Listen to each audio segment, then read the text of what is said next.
ketika seorang istri dan suami dihadapkan dengan persoalan seperti ini, yang harus dilakukan adalah kompak. Komunikasi, hati dari hati ke hati.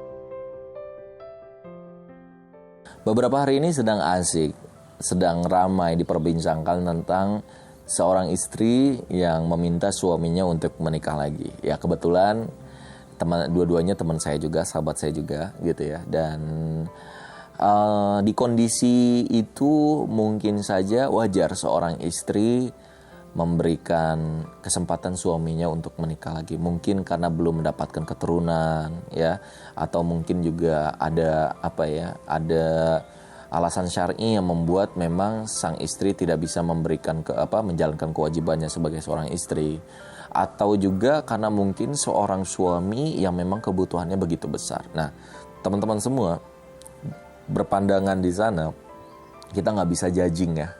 Nggak bisa menyalahkan ini salah, ini benar. Karena seringkali kita itu mudah untuk mengomentari orang lain, mudah untuk mengoreksi orang lain, tapi kadang kita lupa untuk mengoreksi diri kita sendiri. Nah, kalau kasusnya seperti itu, misalnya seorang istri tidak bisa memberikan keturunan bertahun-tahun. Bagaimana sih Kang kalau kayak gitu? Ya, ada kebolehan. Disitulah kenapa ada poligami. Kebolehan seorang suami untuk bisa menikah lagi. Tapi boleh, itu bukan berarti wajib kan. Dan belum tentu ketika sudah menikah masalahnya selesai. Belum tentu. Bisa jadi masalahnya ada di pihak suami, yang misalnya masalahnya tidak bisa memberikan keturunan di suami. Makanya dicek and dicek dulu. Jangan sampai nanti menyesal gitu ya. Dan ada kasus, Masya Allah gitu ya. Ada yang sudah menikah 15 tahun, 12 tahun, belum dapat keturunan. Lalu Allah berikan keturunan. Dengan kesabaran mereka, ada loh yang sudah puluhan tahun, belasan tahun gitu, ada. Tinggal kesabarannya gimana gitu. Maka di sini perlu, selain jangan dulu ngomongin solusi yang lain gitu ya, perlu komunikasi antara suami dan istri.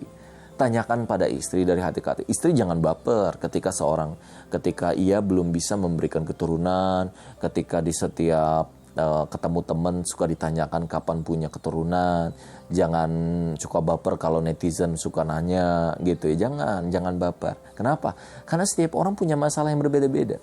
Anda beruntung sudah menikah. Ada orang yang gak nikah-nikah sampai usia 40 tahun, 50 tahun. Ujian kita berbeda-beda.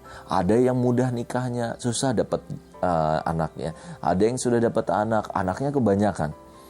Ya, ada yang sudah punya anak tapi anaknya meninggal dunia. Kan semua orang ada ujiannya masing-masing. Jadi jangan kita bandingkan diri kita dengan orang lain, karena baju kita beda dengan baju orang lain. Mungkin kita L, mereka XL, atau XL mereka S atau M gitu ya. Jadi itu beda banget. Nah, buat teman-teman semua gitu, bijaklah kita ketika nauzubillah kita terjadi juga itu mungkin di diri kita atau di keluarga kita, di saudara kita. Karena setiap hidup ini adalah ujian. Nah, ketika seorang istri dan suami dihadapkan dengan persoalan seperti ini, yang harus dilakukan adalah kompak. Komunikasi, hati dari hati ke hati.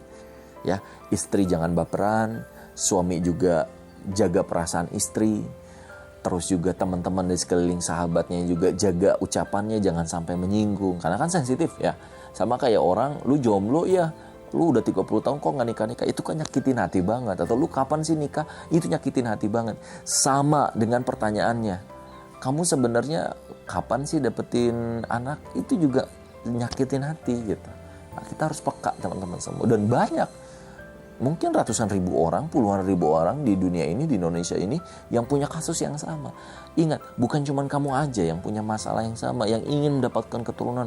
Ada yang udah berobat ke sini, kemari, udah sampai ke luar negeri, demi ingin mendapatkan seorang anak. So, yang harus dilakukan adalah bicara dan berdoa. Ikhtiar tentu lakukan. Misalnya ada program apa ya, ada program apa, ada mungkin suaminya di treatment seperti apa, istri treatment seperti apa. Tapi jika semua, ini nih pernah dilakukan oleh teman saya, sudah dilakukan semuanya, udah berpasrah, ternyata mereka berdua gini, ini cerita gitu ya, ini udah belasan tahun nikah belum punya anak, tapi mereka rutin untuk menyantuni anak yatim. Karena akhirnya mereka pikir nggak selalu harus anak dalam rahim, dari rahim istri misalnya gitu ya, tapi bisa jadi itu adalah anak titipan Allah lewat panti yatim, pesantren dan yang lain. Nah ketika mereka sering menyantuni, mereka minta doa dari mereka, Masya Allah, akhirnya 12 tahun kemudian lahirlah anak yang 12 tahun ditunggu-tunggu, sampai akhirnya ada anaknya jadi anak yang soleh. Sama seperti Nabi Ibrahim yang puluhan tahun ingin menunggu anak, ternyata nggak dapat dari Siti Sarah.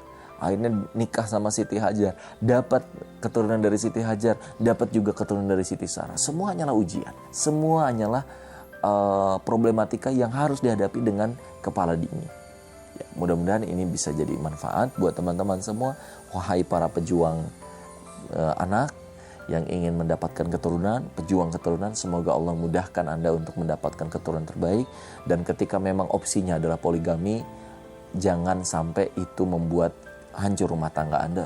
Justru harus semakin rukun, jaga perasaan istri, jaga juga perasaan suami, dan tetap kita terus positive thinking. Allah akan memberikan yang terbaik buat kita. Saya Stefano Halid, jangan lupa like, comment, dan subscribe.